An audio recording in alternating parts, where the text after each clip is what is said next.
welcome to our New Year's Eve-ish show. I am Nitedemon, and I am here with my good friend Peroty, and in spirit is Respawn. Well, he's here, but he's lost his voice because of, is it too much drinking, or is it too much... Copious family celebrations. Yeah, copious family celebrations. We're just waiting for a typed response here. Yeah. This is the way this show is going to go. It's his brother's birthday party in the French Quarter. Okay, there you go. That's why he's lost his voice. He did promise interpretive dance via a video that we could see, but not you guys, obviously, because we're not doing videos this week. Or not doing videos of our faces this week. Because reasons. So yeah, this is what you get. So welcome to the show, and I guess I'll roll the titles. Guess so.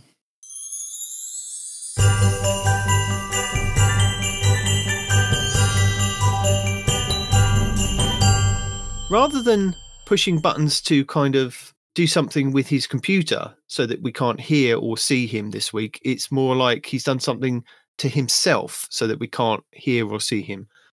It's a new twist on the Respawn ness that we're kind of used to.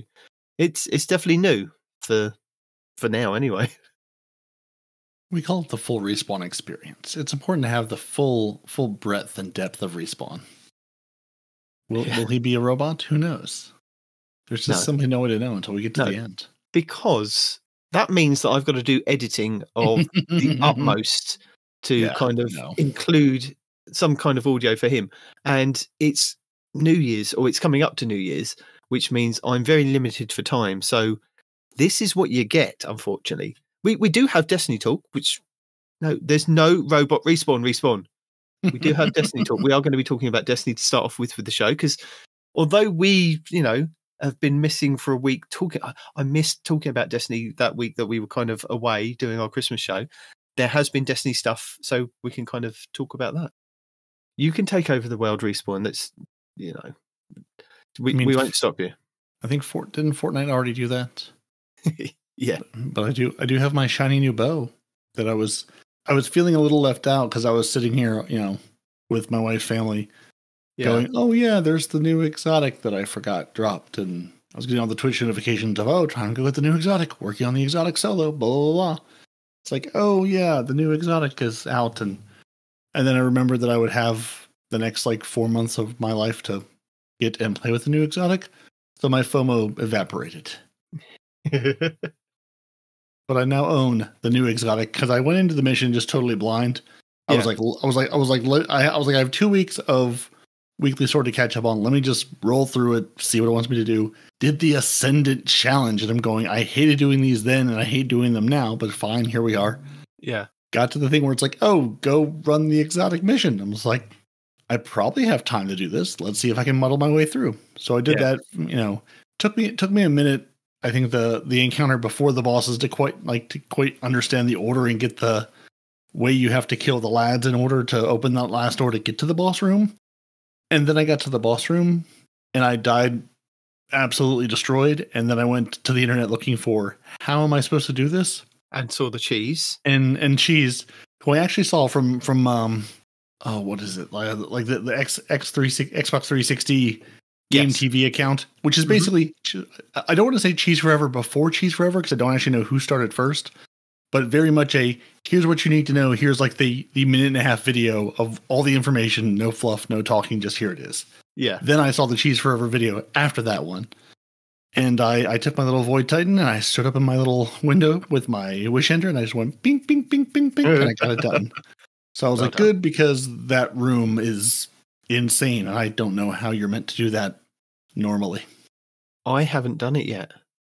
I got to I was a week behind because of everything to do with the podcast and recording and editing and things.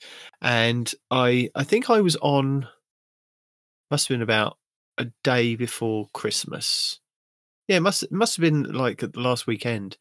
And Andy was on, and he was on the same step that I was, so we kind of hooked up and started playing together, and we got to the exotic mission, but he had to run off because he was taking the kids to the cinema to see Trolls, I think it was, And Good yeah, times, it was getting very late for me, so it was like I had to jump off. So yeah, that's something you want to start very late. I had some time in the day before my wife got up, and I'm going, let me see if I can knock this out, or if this is going to be one of those, no, this is way too hard for you to do solo. And it wasn't up until that boss room. I was like, if I hadn't obviously found the cheese like immediately, because I wasn't even looking for a cheese, just looking for, okay, I've got the 2 pools. I think I basically understand what the 2 pools are for. Yeah. But how am I meant to stay alive in this room long enough? Did you do it solo? I did. Okay. Because I was wondering about that. Because it's part of the actual story quest line, I didn't know whether it was one of those things that it's kind of gating people that wouldn't be able to get somebody else to help them if they couldn't get through it. If it was, because like you said, that end room, from what I've seen, looks really chaotic. And unless you've got like the wish ender and you're able to kind of stand up in a window, it looks like very impossible to do as a solo player. It looks like you need a team. But I suppose it probably still does if you don't know about the cheese. Yeah. And I debated what to run through it with, and ended up going with Void Titan because I wanted just that. I want to wail on things with the void and let explosions take care of all the ads and clear rooms. And also I knew I could put my little half wall down to give myself the overshield, which came in handy a number of times that I almost ate it. This was, not flawless by any stretch of the imagination. I was just trying to get through it. Yeah, I just ran through solo because I was like, well, let me just see how this goes and how long it's going to take, having no idea if this was a fool's errand or not. But yeah, it worked out fine to the boss room. And then Respawn, who is with us in spirit, but has no voice today, basically said, he went Invis Hunter, which made it much easier to get through because he says it wasn't that hard. And I said it was hard for me, and he said my class is bad at things. I'm like, yeah, my class is bad at things, but I've only been playing as a hunter this season, so what's my excuse? Lack of time. Yeah. I was wondering how people would feel this being part of the seasonal story. Yeah, to your point, it's like, well, I mean, I guess you've got the fire team finder in the game now. So if you were going, hey, I was trying to play the seasonal mission. I don't normally do the dungeons and the hard stuff, but I have to do this exotic mission to progress the story. And that's where I'm stuck. And again, like it's not the hardest exotic mission, but it's certainly difficult enough with enough mechanics that if you're not, like if this is like the first one you've done, I could definitely see you getting stuck there and sort of wanting to throw your hands up going, why do I have to do this just to progress my seasonal story? I know there's a lot of season left, but it's just sort of a weird thing to throw in midway through. It's like, hey, here's a whole thing. Yeah. And go do the exotic mission. I do like the bow very much. Like I've had a good time playing with it, but it seems like a weird choice. I believe this week you can go in and play the legend version and get the catalyst for it. Yeah, that's what it told me it wanted me to do, and I'm going, but do I want to do that? I mean, I need to do it? Can I just use the bow normally and have it satisfy the short time that I'm going to play with it before I put it in the vault and then forget about it? That's what you're kind of weighing up, aren't you? Absolutely, because while it's a lot of fun, it's still just kind of an ad clear weapon. Like, it's strong, don't get me wrong, and it's fun to suspend things. But I have a lot of other ways to suspend things as a Titan. And like the difference between like throwing that versus Wishender or Tiku's on is just like night and day. Like you can take over a lot of space, but you throw the Wishender on, it's just no contest. Yeah, we've kind of been spoilt with bows, haven't we, since their introduction? And Respawn says it's weak, has great utility. Yeah, I mean, it's definitely a fire team kind of weapon, but you could say also the same thing for Tikus. If you have a fire team of Tikus, you can create so many explosions all over the place. It just takes one person to not scope in and just do the plink, plink, plink of all the kind of automatic tracking, and then just one person doing all the headshots to follow up. And it works as, very well as a team-based weapon. Yeah, to Respawn's point, it does stop champs and things are not shooting you while suspended. But I was also running that with sort of the hybrid Titan build where I was running the boots that let you send out the 3 strand beams to suspend things. Yeah. And the banner of war. So it felt wrong doing other activities, being like, I'm going to punch you, get this banner of war, send the suspending out, and just wail on you, as well as a shackle grenade for just more suspending. Going, I can suspend everyone, and now you're just stuck up there in the air, helplessly flailing around while I wail on you with my other weapons. And the Dragon's Breath, I have found a deep and abiding love for the Dragon's Breath this season. Throwing that on all the time. I've basically been rotating through subclasses this week, trying to catch up on my Dawning, getting my like 800 kills with every class and type and damage. Yeah, the Dragon's Breath is just so good to say, you see this area? It should be on fire. Let's just turn all of this into a fiery death pit and walk away. And then we're good. Speaking of the Dawning, I have been trying to catch up this week. I was able to bake all my cookies and take them round, and where I'd kind of done a little bit here and there, and I've created enough essence, enough Dawning spirit to do all the different unlocks and all of that. So that was fine. And I'm slowly kind of working through. I think I've done everything apart from doing Arc and Void kills with, I think maybe Stasis, or no, I think I've done Stasis, maybe Strand or something. One of the element kills kind of need to do to complete my book for this season for the Dawning. And I was looking at it, and I kind of clicked on the book to the side, and I was like, this is, I get the fact that they want to give people a way to gild their title. And if you compare it to how you guild, like, say, take your Gambit one, for instance. So your Gambit one is already kind of complete every season, and they only give you kind of, is it 4 or 6 extra things to kind of guild it? It's like, use the weapon for this season, the ritual weapon that you get, or use like that kind of archetype, get invader kills, get this, get that. And they're very simple to do. Whereas if you compare that to the Dawning ones, it's like get 500 kills with snowballs, or 500 kills with the Dawning weapons. It's like, well, if I haven't completed the book yet to get the Dawning weapons, then I've got to kind of, I think you can use your packages, can't you, and kind of focus those. Is that right? Yeah, I think so. And that's where honestly I'm running into trouble. Like, normally I don't feel like I have a hard time getting enough essence and whatever, like, to unlock the things. But I mean, again, I've been off for the last week, 10 days playing. So like, I haven't been playing to just accrue any of those materials. So I've been having a hard time going back, picking up bounties, baking cookies, picking up bounties, baking cookies, and just sort of going in that loop of trying to get enough essence of Dawning or whatever to unlock the new, the other things. I think I have about, 7 of 12 or whatever unlocked. Trying to figure out, like, give me the snowballs. I think I just got the memento unlocked. I think I've gotten like the one SMG from the unlock, the Cold Front. Yeah. And then I haven't got any other weapons to drop. I haven't like done anything else to give me other weapons, which also is the other thing that just feels weird, playing a Dawning event and like doing Dawning things and just not getting any Dawning weapons. I mean, I guess I need to go like pick them up and focus them. Yeah, I think what you do is when you've given the cookies, you get the little packages back. You can take those packages and focus it, can't you? Is that? I think that's the way. Yeah. Yes. Yeah. Here are the packages, but you also need Dawning. You also need the essence for it. So it's like, that's what I was thinking. Because when I looked at it, or you can get essence. Yeah, I can either unlock this whole thing to tick off one of the book things, or I can try and focus for the weapons.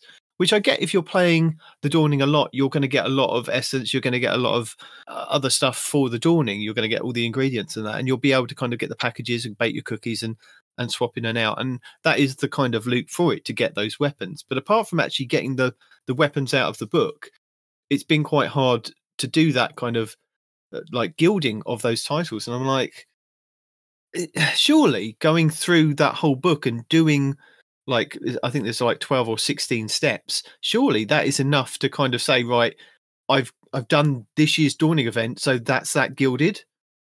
If you're kind of doing it every year and you're doing the things that are in that book, surely that's enough to say that you've done that event and you've gilded it. Why have we got now like the extra 4 or 5 kind of orange ones to do in that book? They just seem overkill to me anyway. I mean, I didn't know about you guys, whether you thought it was something that was just overkill. That, given the fact that we're, like, I think when it started, I was like, the week that we're kind of the first week that it's currently in is the week before Christmas, and it's a manic week for everybody, let alone parents. It's like loads of stuff is going on, like for the kids and things, so that backwards and forwards to schools and doing different activities. Then the Christmas week is also going to be manic. There's no way, well, as I say, there's no way, but there are ways of getting on and playing, but it's like it's still another manic week. And then the last week of it is that kind of really weird week in between Christmas and New Year's, that again there are parties and things going on leading up to New Year's, and then it literally finishes, I think it is the 2nd of January, even though we got that pop-up at the beginning of this week that said it was the 4th, and then they had to kind of send out a tweet and another pop-up on the screen saying, we got that wrong, it's not the 4th, it's definitely the 2nd. Like, well, yeah, duh. But it goes back to the thing of me saying before, like, I would like to have an event that runs for the whole month of that kind of thing, and maybe just maybe a week into January, because it's still kind of that kind of Christmassy feel of an event. I don't understand what the problem is with just adding a couple of extra weeks either on the front or at the back or whatever. So yeah, I mean, especially with the season of, we have so many extra months, and they're saying, oh well, we'll give you something to fill the gap. Like, yeah, why not just stretch things out a little bit? Yeah, there's some people I'm sure who have absolutely week one finished everything, got through it all, got their Star Baker gilded, did all the dawning, and are like, okay, now I'm ready to go move on. Great, go move on. There's so many other things you can go and play and enjoy. And when your friends get back from break or you start their break or whatever, and you want to jump back on again, the game is here to jump back onto. Like, you don't need to have things to do all of the time. And this, it's funny as I sit here, listening to myself say these words, going, yeah, that was me being the person doing everything in a week, going, okay, I've got this week to do because I'm not going to be here. Let me absolutely like burn through this thing to get it all done. It's like, yeah, you can do it, but honestly, is there a point? Is there a reason? I'm sitting here going, I could do this and finish this, but is there a reason? Like, is the loot worth it? Is like, less and less I play this game for what I'm getting out of it loot wise, and more just to turn my brain off and have a good time or play with friends and hang out. Yeah. And the dawning really feels like that. Like, I don't care about any of the dawning weapons. Like, I have old dawning weapons. I don't care if there's a slightly different roll. I'm not going to have enough materials to re-roll a bunch of them and like get a bunch of ones. So I'm going to have like the one that I'm left with. So, I'm sort of, it's sort of like, learning to come to terms with my own FOMO, going, you can have this. Oh, you have to get this done. And you have this much time. It's like, or you could just not. And it would be fine.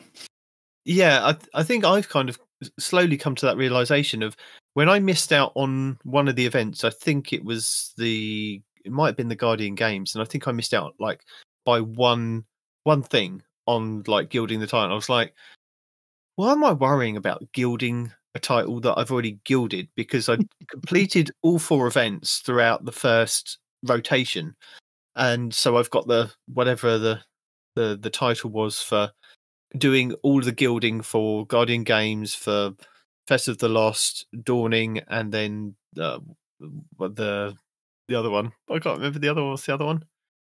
This is how much the events matter to us. We don't remember their names. The whatchamacallit event. I can't remember. That's unhelpful. Yeah. But yeah. So I'd missed out on like one of the event titles or the gilding of that.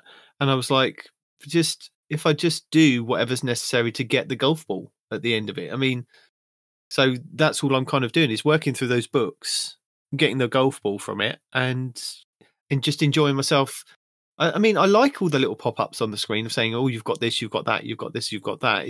It's really enjoyable to see that I'm getting loads of extra different things. But yeah, it's just the vast amount of extra things that you need to do. But it seems excessive, the extra things that you need to kind of do to gild the title, to just be gilded on top of gilding, for example. I mean, I get people wanting to gild like we do with the Iron Banner, like we do with Gambit, like we do with Crucible, and like gilding your Conqueror title for your strikes or your Nightfalls. It's, I get the little dot, but it's not that challenging to do the Conqueror title. It's, if you've already got your Conqueror title, you play this season's 6 Grandmasters, and all you have to do is complete those and do each Grandmaster in a different flavor of subclass, tick all those boxes, get kills with the weapon for this season in just Nightfalls, and it's like, yeah, I mean, that's fine. But when an event comes around, why do we need because it's such a short thing to do? Why you're making people rush to? Well, you're not making people rush if they don't want to, but you know what I mean. Just to get them to kind of in that 3-week period of play our game and just play our game. Yeah, I mean, I will play your game, but I can't do that extra 500 kills with a snowball thing. I could probably get the 100 that you want me to do to finish the book, but that's about it. Yeah. It is funny, sitting here because I feel like when we started the show, I mean, one, we didn't know we were going to have a whole lot of free time on our hands when we couldn't go anywhere for a couple of months, years, forever. Yeah. And two, it's like, I think, we had just more time to devote to this. And again, we're those players doing everything, knocking it all out, finishing it all, going, okay, I've done this. What's next? I've done this. What's next? I've done this. What's next? And it's sort of nice being on the other end of that now. Like you said, it's sort of coming to the realization that, other people, I'm sure, are sitting out there laughing, going, yeah, been there for a while. Like, you don't have to know this game. You can just do what you want to do and ignore the rest of it, especially the seasonal events. Like, I hear Fusco just laughing at me over here going, yeah, these have always been dumb. Why do you waste your time? Well, then the thing is, I don't think they started off as dumb, and I think they started off as a good idea. But when the way it's gone to never changing, never evolving, and just being the same thing over and over. So like I did this 4 years ago and it was fun. I'm still doing the same thing 4 years later. It's less fun. I would have much rather appreciated them saying, right, do a Grandmaster during the week of the Dawning. Fair enough. You could that's a challenge, but it is literally, tick a box, get that done. Play games of trials. Whilst the Dawning's on, or do something that you're already doing in the game that is attainable but still quite hard to do. It's just like the lack of evolution, which, I mean, we've talked to death. It's like, the game is still the game. I mean, especially with the seasonal events. I just real laughed as they continue to try to correct the wrong day they were telling everyone on when the event ends, which is just the perfect summation of Destiny seasonal events. Like, they're here. They're going to be broken and buggy and weird in the same way, up to and including when do they actually run for? How long do they go for? Yeah. Well, I was going to ask you how you were finding the new exotic mission, but I guess we'll have to wait until you have time to run the new exotic mission. I mean, I wasn't sure I would have had time. At least I got back the last 2 days. Looked at YouTube, and apparently everybody had played Lego Fortnite, so I may have spent 8 or 9 hours playing Lego Fortnite the other day before I came back to Destiny. Going, well, let's go back to Destiny and see what it's been up to, and at least play some of the Dawning, because that was definitely not my motivation. It was more like, let me get caught up with the story and just get my fix of I need to go visit my friend the Drifter and finish that guilding, and then just see what else is out there. Go through some snowballs at people. Yeah, because I'd done, instead of playing Crucible, I played Gambit to do the Crucible Gambit one. So I'd played a couple of that because Gambit was the week of the double XP on it. I was like, I'll play Gambit and just knock out a couple of games and get a streak going and see how fast I can kind of climb up on Gambit. And then that had knocked up quite a lot. And then it was just go and play Strikes for the other one in the book. And it's like, right, I've now got that kind of done. So I now just need to kind of go and get the kills, like I said. Apart from that, I mean, it's enjoyable. I mean, what I found really frustrating is going and playing seasonal events like the Coil or Riven's Lair, or even in Gambit, it was. I don't think it actually worked at all. Creating snowballs, like these are like, why can't I create snowballs in Gambit? It's like I'm getting stasis kills. I'm using stasis weapons, but it's not one of the places that I can. I didn't understand it. I really just didn't understand it. And it's the only way to kind of do it was to go through and play Strikes. And I'm like, or go and play Patrols and things. I'm like, well, I've got stuff to do in the season that I'd like to run through the Riven's Coil. Why is that mechanic of me, using a stasis weapon and shooting people and snowballs coming out of them, or being on a stasis subclass and shooting people and snowballs coming out of them, not working in the seasonal, or not working in this season's event kind of thing? It's like I didn't understand it. And that was annoying, because then it was like, well, I want to play the coil, but now I'm going to have to kind of abandon playing the coil and go back to the core playlist and play just strikes, because it's not working in Gambit. So if it's not working in Gambit, it's not going to be working in Crucible. So I just, yeah. I mean, and like Crucible, I can see not adding, I think it would just be funny to shoot people while they're trying to pick up snowballs. I think it would be fun to put, again, like in the, not put in trials, not put in competitive, in the non-quote competitive version of Crucible. I think snowballs would be good fun. And Gambit makes perfect sense too, but that would involve making a change to Gambit. and I mean, not to be, sort of joking, but not really joking. I think it's like, it would do perfect in there, because who cares about Gambit? What does it matter? But it would involve a change to Gambit. And they're just, no, like that's never going to happen. They're never going to make a change to Gambit.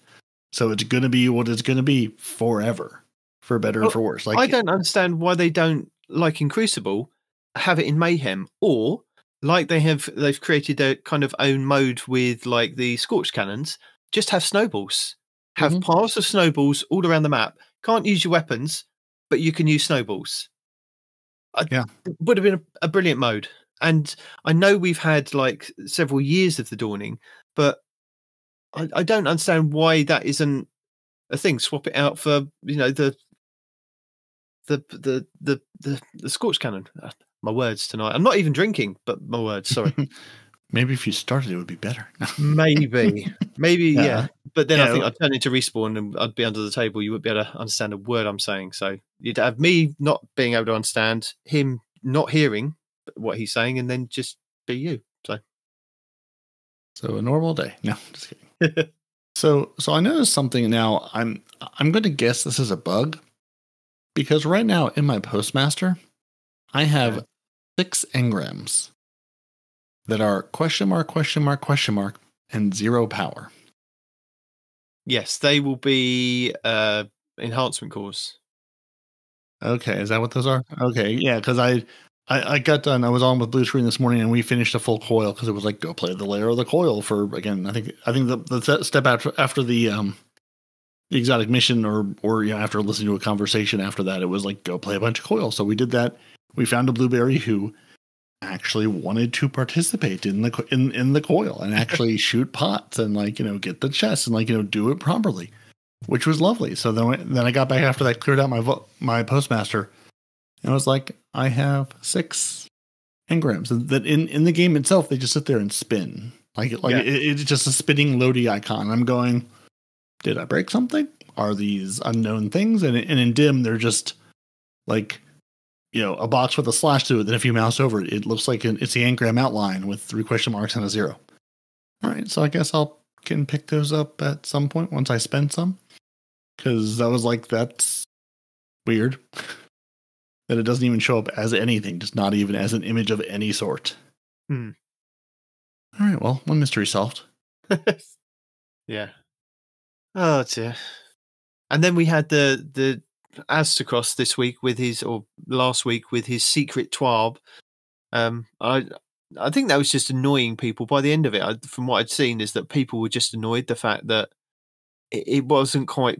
He wasn't very blatant with that it is a fake TWAB. It was like, unless you kind of did a bit of investigation, because if you did what I did, which was just kind of see it come up on YouTube, flick through it and go, no, this I don't think this is.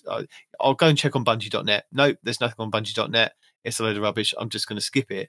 But some people do take his word as gospel, and just yeah.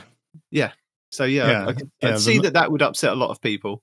Yeah, the number of people that get their TWAB through, whether it be Aztecross or whoever your favorite streamer is, goes and basically doesn't go to Bungie.net, just goes and says, oh, you're going to cover the TWAB this week. Let me read it with you, and just take it at face value, take it as gospel. And like I said, I mean, it was in like I think the video description, hey, this is our yearly joke TWAB or fake TWAB or whatever. But again, you know, I don't remember him saying anything up front. Again, I sort of was like glancing through it as I was playing. And again, got about halfway through and I was going, this doesn't quite seem like a thing. For one, I was like, Bungie's off right now. They're not going to put out a TWAB when they're all off for the holiday. Like, that's just silly. Yeah. But yeah, it was just sort of a weird, I don't know. Yeah, I'm sure made people grumpy, and hopefully if you watched it or listened to it, didn't go, oh, look at this. Cause yeah, I did the same thing and I saw something about Secret TWAB. So I went to Bungie.net and I was like, no, 12/15/2023 is the last one there. There's nothing else. So whatever you're reading or circulating or doing, it's not from them. So don't care what it says. I mean, it says in the little description, it says Bobby Kotick's joins Bungie. I don't even know who that is. Final shape delayed until 2025, and then something about shaders. And I was like, right. Yeah. So little Bobby is the CEO and founder of Activision Blizzard. Okay. Which to be fair, I did have to look up. I saw the name and I was like, I know that name. Why do I know that name?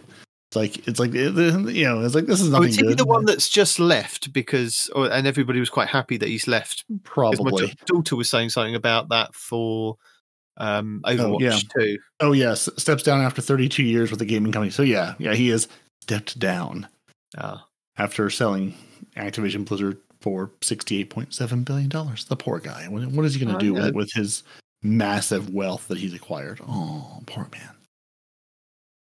Yeah. Yeah. Good times. Man, so yeah, without Respawn here to keep us on track, we really just go every which way, don't we? Yeah. Well, Respawn, we need video of you. We need to see dance interpretation of how your Christmas has been. People need to know, and I've got questions for you. And how much Dawning you've not cared about or played. We can only guess at how much Dawning he's not played. I've played a lot of Dawning. Yay, there's a voice. Yeah, well, it's a voice that I don't know how long it's going to last, so don't get used to it. Oh, bless you. You sound so sweet. Yeah, sweet. That's the word you can say. Oh, bless you. Well, I do have... Go ahead. I do have some questions from our community that I was going to ask you if I can find them, because I did label them. The same guy that gave his opinion last time? No, this is from Mel O'Malley. She'd like to know. Okay. She'd like to know some questions. I'll skip the ones from me, and I'll ask you your ones. Or I'll just ask you the ones that we can ask you while you're here and able to talk. So, do you play Destiny and other video games with your significant other or kids? Do you, Respawn? Oh, you just heard my significant other say no, so there's that. But you play it with your son, don't you, every now and then? Yeah, I like to jump on every now and again and we'll play. He's played a bit of Destiny in his life. Although I actually played a few times with him. You did? Yeah. I vaguely remember that you played, Luna, yeah. Because there was a feature of you two playing and he was trying to stream you both playing. We were promised a full series. What happened to that? I was really excited to see Respawn teach Luna how to play. I didn't want to play. I lost the other day. I just asked you, not even a week ago, if you'd be willing to do it. Yeah. And you said no. He created another account. Don't even know what account is that. The one that got lost was the Warlock account. You created a new Hunter after that. Yes, and I don't know what the heck, how to log into that either now. Just log into your Steam, psycho. What's Steam? Steam is you play Destiny. I don't even know what that goes without chat. Oh my god. Anyway. I told him that we'll play it after we have to make the new one. And we played that once with that, and then we didn't play anymore. Well, now only do you have the definitive answer and reason why there has not been a follow-up. There you go. Mel O'Malley would also like to know what age bracket each of us are in. So A is 20 to 32, B is 33 to 45, and C is 46 to 60. Now, That was quite generous that she didn't go over 60, but I think I can confidently say that all three of us are in the B section. That's 33 to 45. Even though we feel like we're in the C or emotionally. Physically, C. Emotionally, A-. Yeah. I do constantly get asked, how am I going to grow up? When am I going to grow up? So, that counts. Men don't grow up. We just get older. Yeah. Are any of you lot in your household vegetarians? No. As a matter of fact, right now everybody's having a crab boil. Crab boil? Yeah. Okay. What's a crab boil? Peroty, do you know what crab boil is? Save his voice. It's where you boil a bunch of crabs. Yeah, crab, and potatoes, boil them. Corn, and hot dogs and everything, and shrimp. Might also be called a low country boil because you're in the low country and you put a bunch of things in a pot with spices and vegetables and you boil it, and then you take a nice little, roll of paper and roll of like paper bag, like paper bag from the store, or newspaper or something. Lay those down on the table, drain your pot, and then put that whole load of food on the table. Sit down, go to town. Okay, like a buffet of delicious boiled seafoods and things. Sounds very nice. Can I ask a question? Yeah, absolutely. My husband showed you guys his new shirt. I put it in the chat, but they didn't mention it yet. He showed us a picture of his new shirt that he's got for Christmas. It says, sure, right after this raid, though. Yeah. Is that what he says quite regularly? Oh, yes. I think if I'd said that to my wife, you wouldn't hear or see from me for a very long time. Yeah. Every time I ask him to do something and he says that, I say, not gonna happen then. This is a PG-13 stream, Luna. That's why I said ships. That's not what you said. It's all right. We can add a ship noise in between. Yeah, you can have to probably. Yeah, sail barge going past. We have those here. A lot of my friends here work on the tugboats, making and breaking the barges that you were just talking about. So I know I haven't ever visited any part of your country, but Melomali says, have you ever visited Southern California? And if so, where and when? Unfortunately, yes. When? Too damn many times. Where? I've been to San Diego. I've been to... I used to live in Orange County. Orange County. I lived in California for a couple of years, actually. So, yeah. And I keep telling my job to not send me back, and they keep sending me back. Peroty, what about you? Been to LA a handful of times. My wife grew up around that area, but that's about it. Oh, okay. Each of you name a gift that you would like to get for Christmas. So what would you have liked to have gotten for Christmas, Respawn? That you didn't get? Or did you get? I kind of got everything. They even got me a bunch of Destiny disc plates. You know, the metal poster things? Yeah, I got a bunch of those. I can hang up now. That was really the only thing I didn't have, so I kind of got what I wanted. And I got you something else, too, that you didn't see yet. And she's got me something else I haven't seen, apparently. I'm not sure if that's PG-13 or not, though. Does she know Christmas was a couple of days ago? She's meant to have given it to you by now. Yeah, but it was my present to her was late, too. But they came to the house until after we left to come to Louisiana. Fair enough. Did you also buy her a raid jacket? No, she just steals mine. Yep. I did see, we went to the aquarium yesterday and it was the world's first raid jacket. Like the first completion raid jacket. I'm dead serious. Like he got a day one world's first raid completion. I can't talk. The first team to do it. Is what I'm trying to say. Did you immediately become best friends? Well, kind of. He was kind of avoiding me because I was in a wheelchair at the time. Oh, don't ask. No, not going to. Yeah. So many questions. But yeah, we won't ask. Peroty, no, when me and all my brothers get together, it gets nutty. It's best if you don't inquire too much. Peroty, what gift would you like to have got for Christmas, or did you get for Christmas? I think what I got for Christmas that I really enjoy. Are you familiar with Birds Aren't Real? No. Yes. Well, there is a group that is, put together the idea that birds are not in fact real, that they are all drones spying for the government. Right. So for Christmas, I got a "If It Flies, It Spies" shirt with the artwork of a pigeon body with a surveillance camera for a head, and just the big words "If it flies, it spies."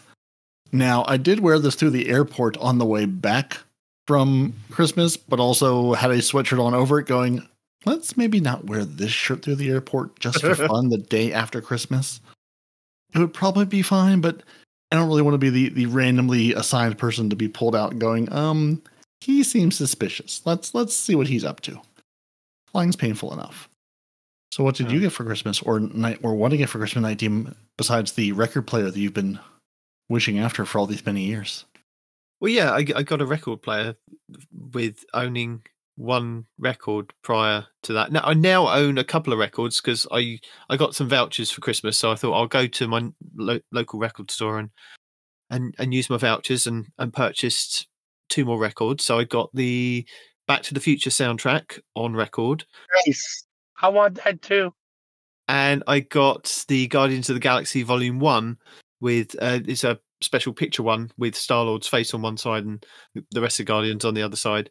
So even though I've got that on CD, but I thought, records meant to be better, so I'll get that as well. It did sound better. No, for real. My wife's got a record player, and she has some records, and she got me some records. And I figured out a way to hook it up to our Bluetooth, and it does actually sound significantly better on record than it does on CD or even digital media. Yeah. No, I do agree. Yeah. My daughter is fascinated. My eldest daughter is fascinated with it. She just sits there and watches it go around. I'm like, are you all right? She's like, this is amazing. I'm like, it's the same as a CD, but you just don't see the CD. How does it play? I was like, I'm not getting into that now. But that's what YouTube is for. YouTube can explain to you how this ancient technology of records works. So you got a record player, but you didn't get any records with it for Christmas? No, because I've got some records in the roof that were my dad's from when he used to fix jukeboxes. So they're old, I think there's Beatles ones, there's Elvis Presley ones from old jukeboxes that I kind of kept. He had a whole shed full of records, and at some point my mum decided she was going to throw them all out and just left them out on the front garden for people to take. And I was like, well, I'm going to put some in my room then. I'm people. I can take some. But I was a bit late putting a list together because people kept saying to me, just put a list of things that you'd like for Christmas. And and it got to the last week and I completely kind of forgot. And I was like, just buy me some films. Just go and get me some 4K Blu-rays. I don't mind. Just, I like films. Just anything that I haven't got really, but yeah, I like films and that's its own challenge. Anything you don't have, well, that's everything that you have. So what's left? No, I don't. But yeah, so yeah, just more films, I think, and now records for Christmas gifts. So by giving me a record player, they've given me something else. And when I came back from the shop, my wife was like, "Did you get some records?" I was like, "Yeah." Can you guess which kind? She went, "They're soundtracks, aren't they?" I was like, "Yeah." But what films did you get? Mission Impossible: Dead Reckoning Part 1, and then that was it. That's all they managed to get me because that's all they thought that I hadn't got. Like I said, you have everything else. You're done. Oh, we've got some Destiny questions here. So if you had to pick your top 3 weapons in Destiny, what would they be and what perks? Ooh. Top 3 weapons. I think I'd probably start with Redrix. I do like my Redrix. And when it initially came out with the Redrix isn't an exotic though. No, just top 3 weapons. Just top 3 weapons. I thought they said exotic. My bad. I'm sorry. Go ahead. To make them exotic, to make the second part easier on yourself. So yeah, when it first came out with the Desperado and Outlaw, that was just amazing. I didn't care how bad I was to start off with using it. I just kind of just wanted to get better at playing with it. And now they've kind of nerfed the Desperado Outlaw kind of perk on it. But when that weapon first came out, and I've still got 2 of them in my vault that I kind of cherish to this day. One has got ricochet rounds, small bore with a stability masterwork. And then the other one has got ricochet rounds, polygonal rifling with a range masterwork. So, yeah, I just, depending on how each season goes with, stability, or whether you need stability or range on a pulse rifle, that's the one I kind of hang on to. I think I'm in love with TQ's Divination as my bow for just doing anything kind of story wise. It took me through the Witch Queen, like solo, easy. It took me through Lightfall, like solo, quite easy as well, because I was able to kind of find a hiding spot and just use the automatic tracking and plink, plink, plink away. So I do love if there's a mission that I can kind of take it into that I'm not sure about, that needs kind of high level content. Even in raids, I've kind of taken it into raids as well. Probably not telling Respawn if Respawn's kind of carrying us, but I'd get told off for that. And probably my third one would probably be the Risk Runner. Again, exotic submachine gun, just built into my Titan as kind of an arc thunder crashing punchy thing with all the arc resistance I could kind of get. And when getting shot with arc, you get the arc shield, so it's very good against the Fallen. It's good against the hives, especially when you have like the Thrall running around and trying to scratch you. So yeah, I think those are my kind of 3 that I really do like, and I will kind of never delete, really. Who wants to go next? I think the 3... I was going to try to cheat and go look at my kill counts on things to be like, what have I actually used over time? The first one I can no longer look at because it's gone now, was the Bygones I had that had a head seeker and something roll. I don't remember what it was, but I absolutely was married to that weapon for a number of years. I remember you with that one, yeah. I just really enjoyed the feel of it. I enjoyed the recoil. It was just something about that gun just really fit me nicely. And then they sunset it, and now it's gone. And it was a semi-tearful day when I had to delete it. So that one doesn't count because it's gone now. It's been laid to rest over in the fields of, fallen weapons. So the second one that I got from the Reckoning after they tried to sunset on me the first time, got it from the Reckoning right before the Reckoning died, is my Rampage Overflow Gnawing Hunger. Because we're going to be best friends forever. That's just the way it goes. And then the other 2 I think would be, I have to say Telesto, even though I haven't used Telesto in a while. The good times we had with Telesto are many. And then I think Trinity Ghoul. I really, really enjoy that bow.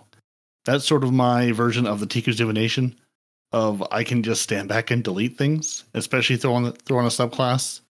Though the arc subclass with double grenades and the bow, and just lay waste to things. It's good fun. See, with that one, I think that when I miss a shot with it, I get upset because then I have to recharge it back up by getting the kill with the arc. I'm like, that's annoying. Yeah, it's not that hard though. You can do it. That's what the grenades are for. Respawn?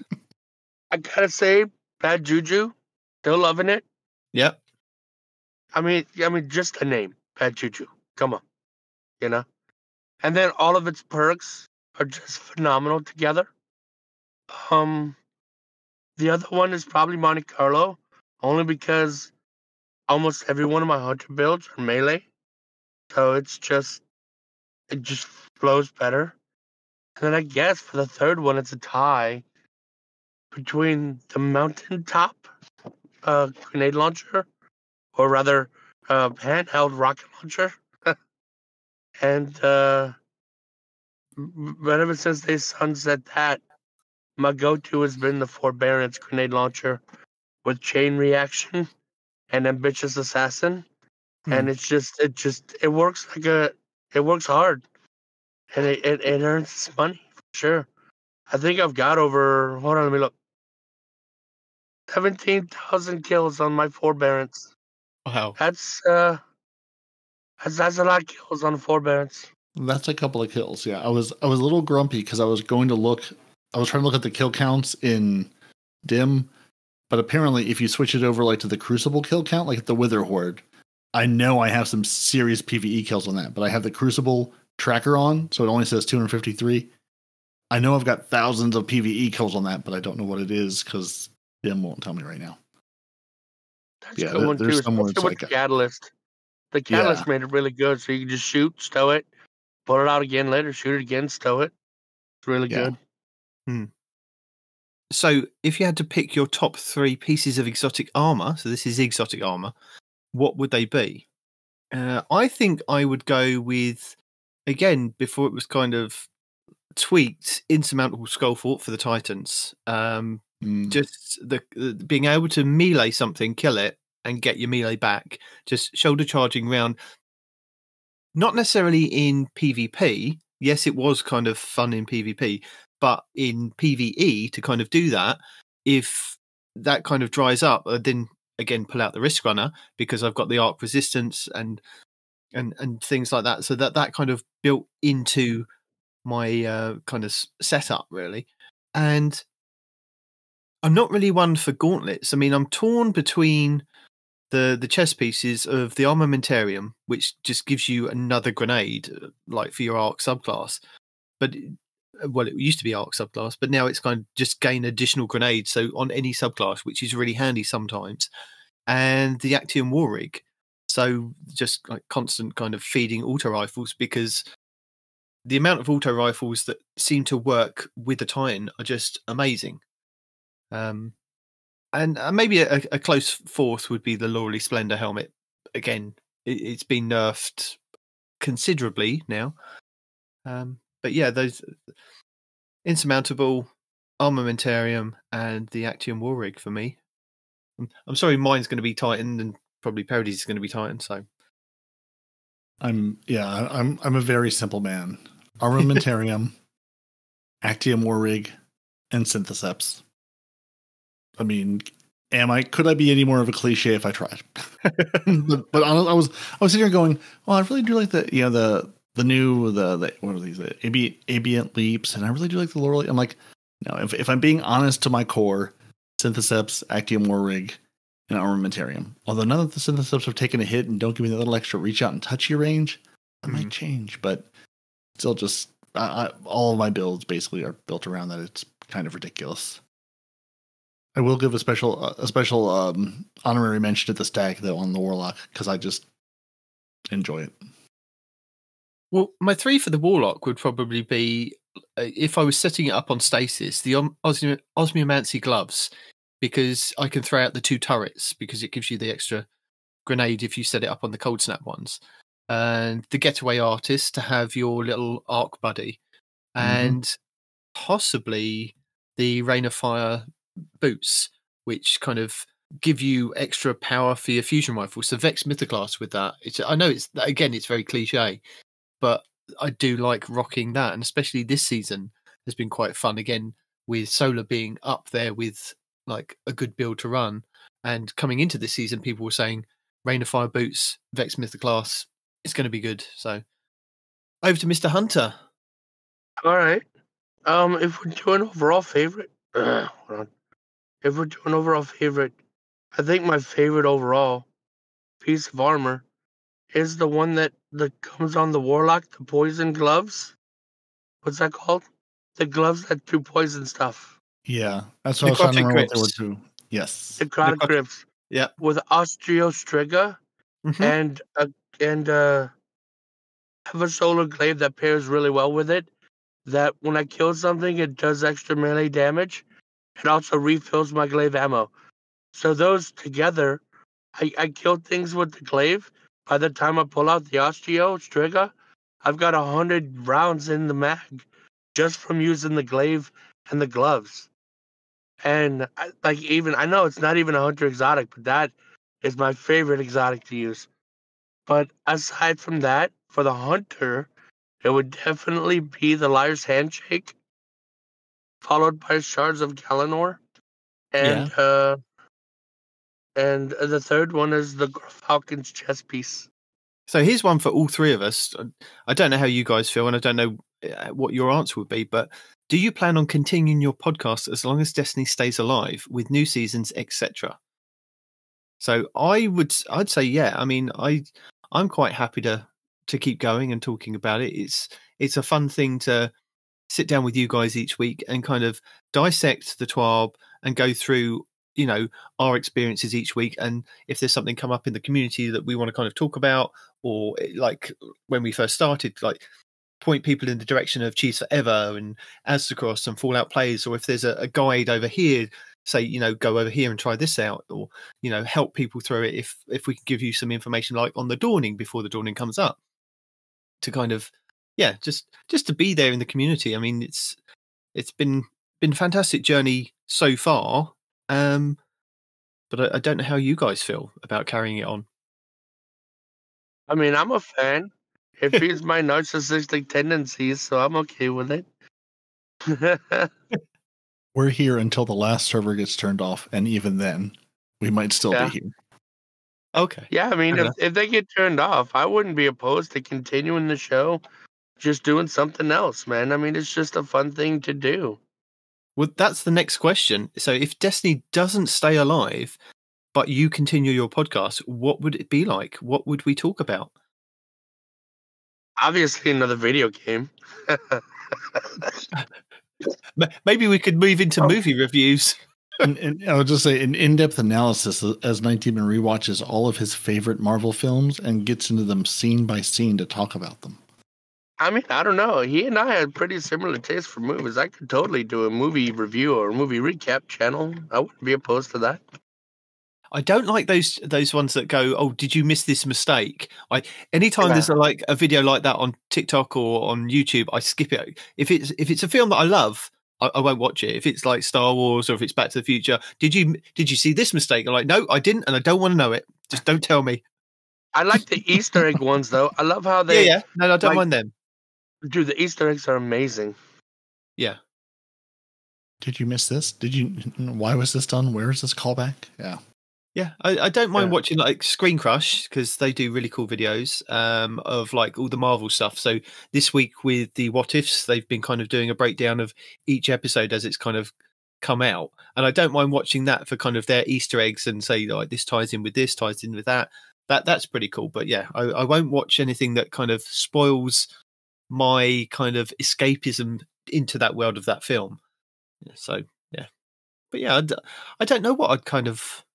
Whatever we kind of, we just find something to talk about. We just become the Destiny Community Podcast and just talk about whatever we happen to be playing. Yeah, no, now it's Destiny Community Podcast and Side Quest all in one, so that they can get away with talking about Destiny for 25 minutes, 40 minutes of Twitter questions, and then whatever else they want to talk about. So yeah, we could follow in their footsteps. We would be the sidest quest.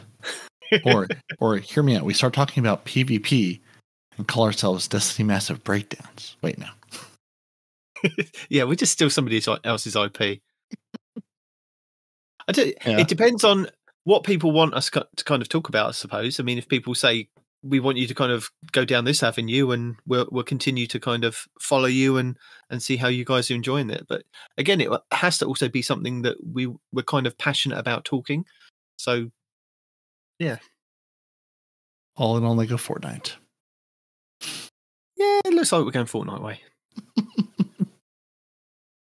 Yeah. I mean, this has been a blast, and we're here as long as people listen to us, and even then, possibly longer. I know I didn't really put much thought into this kind of episode this week. So again, it's only because it's like Christmas week and the run up to Christmas. Just tell the people the truth. It's December 29th as we record this. We're tired. Respawn has no voice. We're tired. It's been a lot of Destiny. We have a lot of Destiny to go. Enjoy yourselves. So yeah, you get Mellow questions, and if we've got time, some other questions that I came up with. So would we consider adding a group photo to our site and brand of the Two Titans and a Hunter with the three of us, so that there are faces to the names? Well, if we're ever on the same continent at the same time, maybe. No, but I mean, we can always Photoshop. But if you tuned into YouTube last week, or it's still there, there's our faces. You can see, see something. And as an extra special treat, you can also see Noble, who I didn't see in the live one, but I saw he was on camera very briefly. Was he? At the very beginning, whenever you turned yours on, and I was yelling that you turned yours on, he turned his on for a couple of seconds and turned it off. I missed that. Is that in the edit? Yes, you Is did. that up on YouTube as well? So that's that's your Easter egg for the live version. That's episode 257, the Taskmaster edition. So if you listen to the audio version and said, well, that was good fun, but what was the point of that?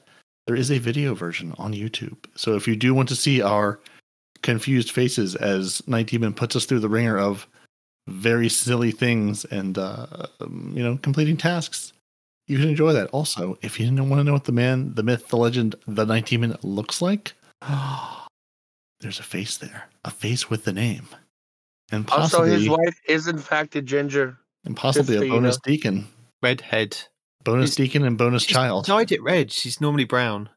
Oh, that's what she meant. Okay. What do you think she meant? I thought she was I thought she just didn't like the word ginger because she didn't have a soul, you know? She kept saying, oh, ginger, I'm a redhead. I'm like, what's the difference?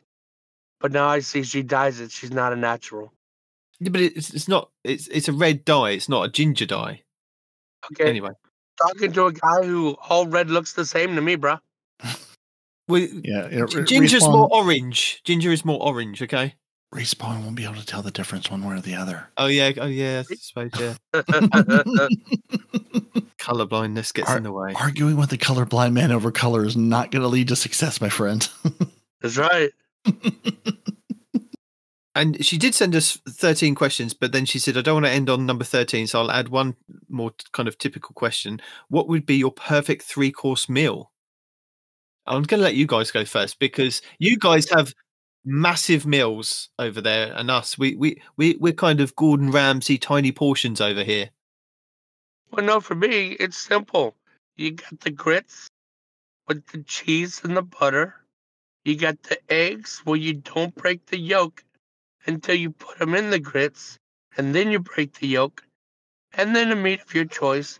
I prefer breakfast sausage in my grits. And then you take it, you put it on a piece of toast with some butter, and that's it.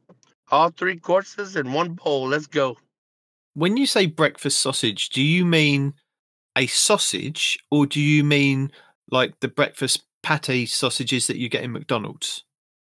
I mean, they have links. It's not just a patty, they have breakfast links. When I say breakfast, it's because, like, I don't know about other states, but in Louisiana, we got all kinds of sausages for all kinds of things. Like andouille's a spicy sausage. I mean, no. When I'm talking about sausage, it's like a long, fingery kind of thing, sausage. It's not a round patty kind of. It's not like a burger, like circular pate kind of thing. Because sometimes in McDonald's they do like a sausage and egg McMuffin, and it's round, isn't it? It's like it's a patty of. No, I like the links in my grits because they cut up the links to make like little, almost like a meatball, like a little meatball. So a little breakfast sausage meatballs in my grits. Peroty? Start off with a really nicely made Caesar salad with the fresh slices of Parmesan, like sliced, not like grated. Just a really nicely like medium rare steak, potatoes, simple, just very simple, nicely seasoned, and then finish it off with key lime pie. Done. Very nice. And Demon? I do like a nice roast dinner. But what's funny is that every Christmas we kind of, and we don't have this like normally of like if we have like a Sunday roast, we won't have like this what we have at Christmas. Christmas we have like a prawn cocktail.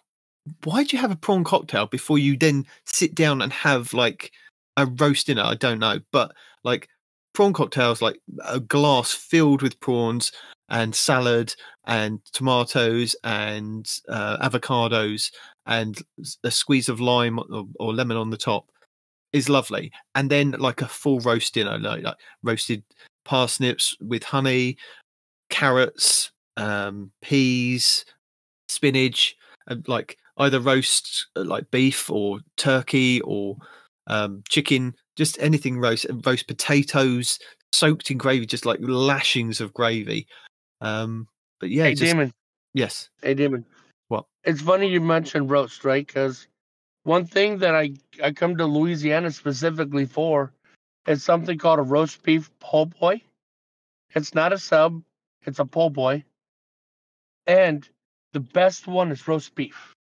And me and my brother, I've seen that. I think I've seen that on Man vs. Food.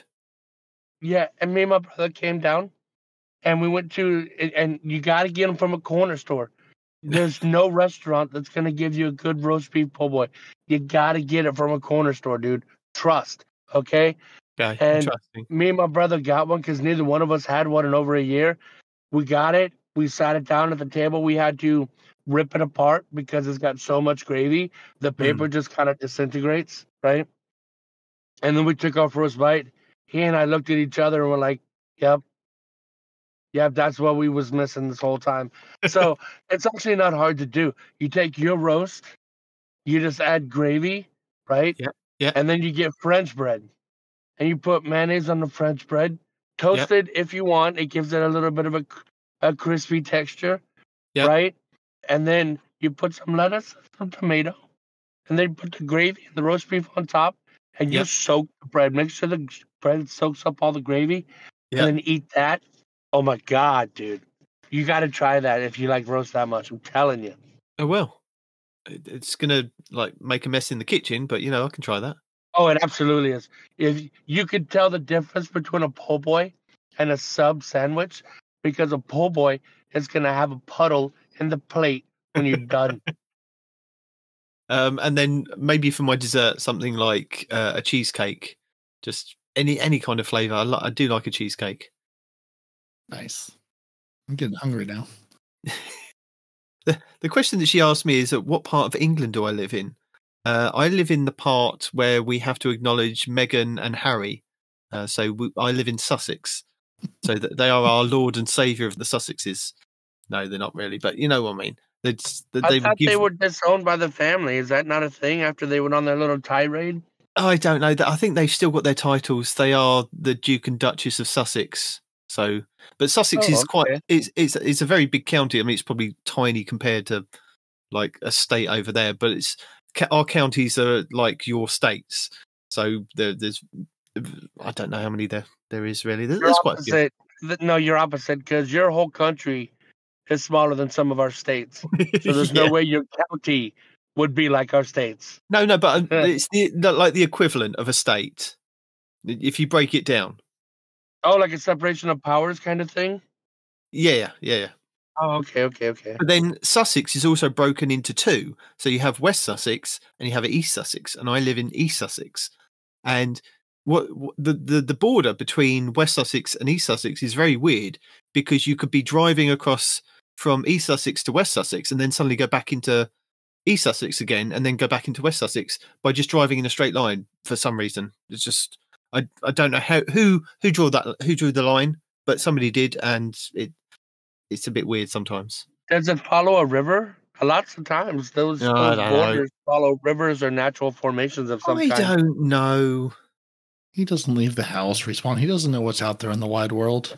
I used to live in Brighton for about 25 years. So you can look that up on a map. It's about an hour's journey outside of London. So just down on the south coast. And I live there with my wife. That's where we met. And then we moved into the country just to get away from everything. So we're now kind of in a sleepy little kind of, not even a town. I guess it's a town. Yeah, town.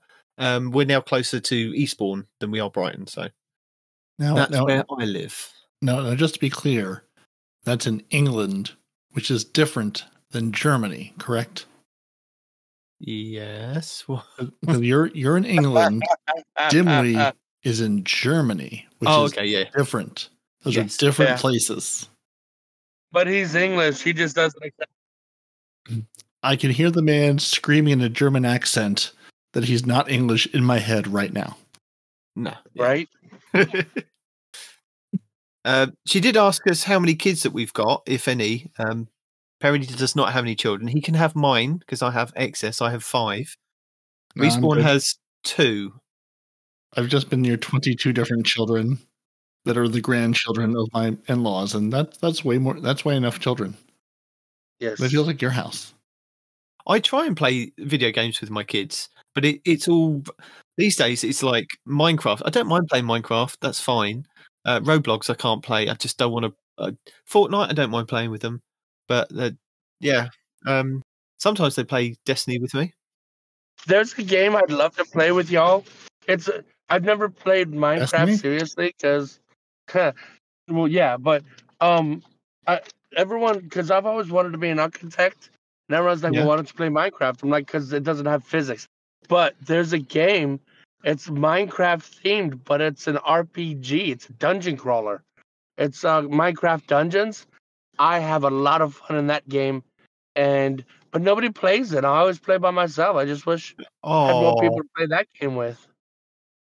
If Minecraft would have followed through with that big, hey, we're going to make Minecraft pretty and not look like terrible 8-bit blocks that they talked about like a million years ago, I would play Minecraft with you.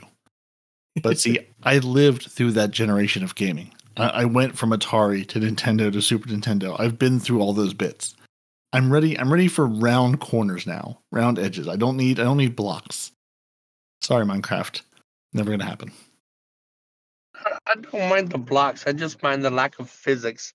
How you can support an entire structure on a block, and then you can delete the block and the structure stays in the air. That's so aggravating.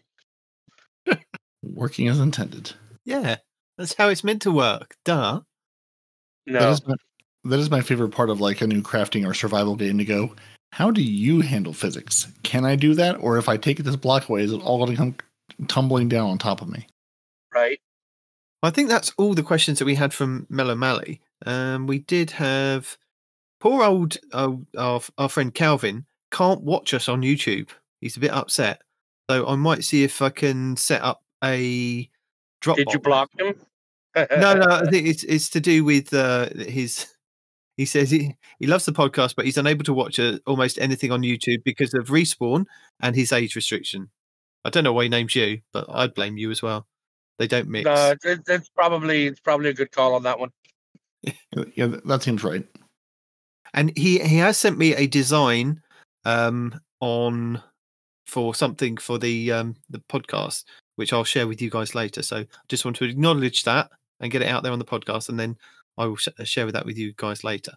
But I thought, because we didn't get really sent that many questions, I thought, what questions could we ask? And the first thing that I kind of found was 55 questions to get to know people at work, because technically we work together. It's going to go over like a lead balloon. So, Respawn, what's your job title? If you had a job title with us three. Oh, with you guys? Comic relief, probably. The loud, angry one. That's a job title. No, that's HR. I'm HR. There you go. Peroty, what would you be? The mediator. So I'm not sure what exactly job title that would be in the real world, but that sounds like both of you are in HR, and I'm just kind of the lowly monkey that does all the work. Yeah, that sounds right. You're the data processor. and here the deep dark truth behind the show comes to light. Respawn, what sort of duties do you have at work? Here at work. Oh, I was like, which work? This work? This work. I every now and again have homework that one of them give me, which I may or may not forget to do. And then I'm just I'm here to do like a live representation of the show and get angry at things, pretty much. Fair enough. Lord of the interpretive dance. Honestly, okay, jokes aside, like I think the reason people like want my rants and raves is because it brings a sense of realism. You know, it shows that we are in fact not scripted. Because I get. We're definitely not scripted. Otherwise, they wouldn't get this. Yeah, exactly. Yeah. So I just think it brings realism. I'd be deeply worried if anybody thought this was scripted in any way, shape, or form. We're not that good. I'm going to skip over a couple of these questions, but who inspires you, Peroty? At work or in the real world? I don't know. It's just one of these questions to get to know you. So in the real world, I guess. So this is going to sound completely pandering. Honestly, you a little bit. Honestly, the both of you. Your pure Respawn's pure dedication to being here is inspiring borderline insanity. And I think he's being generous with the borderline part. While I would never admit this to Deacon's face, yeah, or was an earshot, she might just have a point. I love you, but she might just have a point about your dedication. No, and your addiction. No. But both of which are truly inspiring. It's being handled. My addiction to the game is being handled. The amount of work this man puts into things. I just have this image of like these piles of notebooks and notes and things you have of like, oh well, 6 years ago you could see that they did this and they pulled this out of here and here's the perk that this weapon used to come on. It's a level of knowledge that I simply do not have. I turn my brain off. I shoot aliens, they die, rinse and repeat. Okay. Respawn, what kind of music do you like? I kind of like everything except rap, but if I had to pick a favorite, I'd probably go with alternative rock, Korn and Linkin Park style music. Okay. So like 1998 to 2001. Yeah. Whatever that exactly fell. I'm like, I know exactly that time period. Peroty, what's the best concert you've been to? Saul Williams and 9 Inch Nails. Fair enough. Hands down. Respawn? Yeah, what? Best concert you've ever been to? Hold on, my people are sending me text messages. Damn it. Okay. Best concert, believe it or not, was a guy I didn't even like. It was Marilyn Manson. I never liked him, but I gotta tell you, he puts on a phenomenal show. Even if his music is kind of, sketchy. Yeah. Yeah. I don't mind some of his music. On a wild show. Yeah. The live show was good. My one would have to be the Rolling Stones. Live at Twickenham. Wow. Just flexing on us a little bit. Jesus. It was nearly 20 years ago now. It was 2006 and my eldest had just been born and they were meant to play the opening of Wembley Stadium because they'd knocked Wembley Stadium down and they rebuilding it, and it was meant to be at Wembley Stadium, but they hadn't finished building Wembley Stadium, so they had to move it to Twickenham, which is the main rugby ground. So we had to go there. But yeah, it was a fantastic show. Mick Jagger just doesn't stop moving throughout the whole entire show. That man just wiggles his ass across the stage, backwards and forwards, up and down, just for the whole 2 hours of a show. It's like, even now when they're out touring, it's his age and he just keeps moving. I'm a little bit amazed it wasn't some sort of like soundtrack related, like live orchestral version of a soundtrack, because that's where I thought for sure this was going to go. Don't pigeonhole me. I can and I will. I've every time someone says like, "Hey, Nitedemon, give us a song for a playlist or something," you're like, soundtracks. I do like soundtracks, and when I'm listening to like films and things, I go, "Oh, I really like the sound of that," and TikTok's been the worst thing for me to kind of get into this year with like those little earworms, like. I hate you because now I can't stop listening to Olivia Rodrigo's songs. It's like, please stop. So when my daughter kind of puts them on in the car, I pretend that I don't like them, but I secretly like listening to the stuff that she listens to. You're like, oh, this is my favorite 15-second clip of this song. Yeah. I feel that. I feel that so deeply. Okay. Do you like traveling, Peroty? I like traveling as long as I'm not folded into an airplane. Respawn? Folded's a good word. Now I'm with Peroty. Folded's a pretty good word. You two are a lot bigger than me. Was it 6 foot whatever? Giants you are. No wonder you're being folded in. Me and my measly 5 foot get away with kind of like anywhere. It's like they build planes for people your size and then put Yes. people our size into them. It does not go well. If we had trains, though, let me tell you, have you heard the joy of trains? Yes. If we had trains, I legitimately looked up going from outside Washington, D.C. to Utah by train and going, I don't think I could sell that number of days to my wife as an option versus getting on an airplane and doing it in a couple of hours. But I tried. So follow-up question with that is, what's the best place you've traveled to? Romania. Yep. Cool. So the vampire voice that you did last week, is that what they all sound like? No, actually, the Romanians don't sound like that. They have strong. Oh God, I'm choking. They have strong accents for sure, but not like Dracula. I did, however, see Vlad's castle, aka Dracula. Yeah, that's the most beautiful and spooky thing you've ever seen ever. Very nice.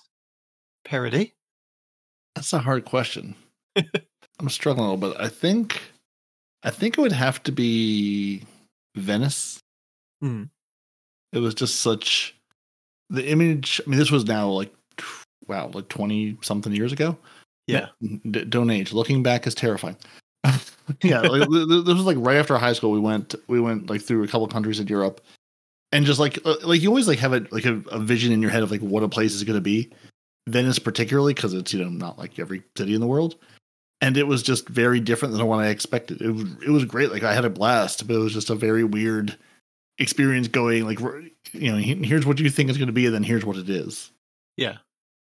See, I watched The Haunting in Venice, the new Hercule Poirot film on Disney the other night. Mm-hmm. I mean, I was quite bored. It wasn't my choice, but it sold Venice as cold, dark, rainy, and wet, which is a contrast to watching Spider-Man Far From Home, which portrays it as kind of being quite bright and nice. And the same with Casino Royale. Even at the end, where the building's collapsing, it's all lovely and bright, and the water's lovely and bright, and you think, yeah, I suppose there are kind of two sides to the coin. But I'd have to go with Italy as well. Like we went to Rome, and I absolutely loved it. It was fantastic, and where we'd kind of just booked to go to Rome, and we didn't go on any of the tour guide things. I just I bought a tour book, and I just took everybody with us. So it's like, well, we're just going to follow this and go round. And I think the only time that we kind of had to get a taxi, which was when we went to the Colosseum, because it was like miles away, but everywhere, because our hotel was kind of close to everything, we were kind of in walking distance, which was quite nice. So yeah, I'd go with Italy as well, and Rome. Okay, next question is, do you like reading? And if so, what genre of book do you like? Who would like to go first? Peroty? Yes, voraciously, and sci-fi. Anything sci-fi. John Scalzi is a big favorite. Jonathan Mayberry, and I've been dabbling in lit. Basically, it's a genre called lit RPGs. Like sort of like saying calling it like D&D as a book is not doing it justice. But like sort of in a like role-playing game type scenario, but as a story. Like there's one that I started listening to or reading called Dungeon Crawler Carl. Yeah. Because if you're not going to be the main story of your own book, what are you doing with yourself? And I blew through those 6 books in the last like month and a half, and they were just really good and really engaging and fun. But yeah, I love reading. Respawn? Are you there? He's muted, so he may be dying. I think we asked him this before. Sorry, what? You like reading, don't you? And what kind of books do you like? And I think it was the I can't remember the name of them now, because I remember we discussed this a couple of years ago, and you gave us this like set of books this bloke had written. Yeah, no, I mean, if I'm going to pick some books, Stephen King's The Dark Tower is still one of my favorite. Yeah. There's another one I've been reading recently that Buzzco told me about, called The Red Rising. It's really good. It's another sci-fi series. Yeah. And if you like just like medieval type stuff, there's one called the Ranger's Apprentice. Last I checked, it was like 13 books long. I think that was the one that you told us about before, yeah. Yeah. So, I mean, yeah, I like books. I read all kinds of stuff, but those are definitely my probably 3 favorites. Cool. I mean, I like reading every now and then, but I've got more into kind of audiobooks, to something to listen to while I'm kind of doing something else, or if I'm, around the house. If I'm not listening to a Destiny podcast, I'll be listening to an audiobook. I've now grown sick and tired of listening to Harry Potter audiobooks and really regret buying them on Audible because my kids listen to them on kind of repeat, and even my wife does now. And I kind of, if she puts it on at night, I'm like, please, not Harry Potter again, please. I've read all the Harry Potter books. I've now listened to Stephen Fry tell me about the books. If anybody suggests watching Harry Potter now, I'll go, please, no, not for a while. Can we leave the audiobooks for a while? But I've got like autobiographies I like listening to, especially if somebody's reading their own autobiography. Brian Blessed is a fantastic one that I like listening to. His voice is just fantastic. Michael J. Fox, I listened to his one. Who else have I got? I think I've got Captain Kirk. What's his name? William Shatner. I've got one of his as well. Carrie Fisher. Her ones are really good as well. Unfortunately, I think I got her one just before she died, so it was really hard listening to that, knowing that she'd only just died. But yeah, I've moved more into audiobooks to listen to because of like doing other things at the same time. So audiobooks are great. When I had a commute into PC every day, I would alternate between podcasts and audiobooks because you can only listen to so many podcasts sometimes. And if you've got hours and hours a week to kill, audiobooks are perfect. What's your most used productivity hack? Do you have a productivity hack? Caffeine. Just apply caffeine to the situation. It will all be okay. I told you guys about that Rise coffee stuff. That works really good too. But whenever I have to like concentrate on something, put on music that does not have words. Like Apocalyptica, for example, right? Or Lindsey Sterling. That helps out a lot because if you have words, your brain's trying to focus on the words. But if you have music, you can focus on what you're doing instead of the words in the music, and it increases productivity. Also, if you want to believe this, it's hard to breathe. Trying to talk is rough right now. You don't even know. I had a buddy in college who took his whole 4 years to study this, but there's a bell curve between alcoholic consumption and productivity. There is a golden zone where if you drink X amount of alcohol per your body size, you are more productive without being inebriated. And that's a thing. I don't recommend anybody test that without professional assistance, but it's a thing. I think I've actually seen that study in action back in Destiny 1 when I was playing Voltaglass raids with a number of gentlemen who worked the night shift, and thus would try to achieve that perfect level of alcohol, of inebriation, relaxation, and wind down while still being a competent video game player. And there's definitely a zone where it's like, I'm good. Nope, I've gone too far. And then it goes downhill from there. I don't think I've got any kind of hacks. Yeah. Hey guys, I'm useless. I'm just useless. Hey guys, I'm gonna have to cut it short. My grandma's here, and we're about to start the feast. So I'm gonna head out because I won't be able to concentrate. Can we not say hi to your grandma?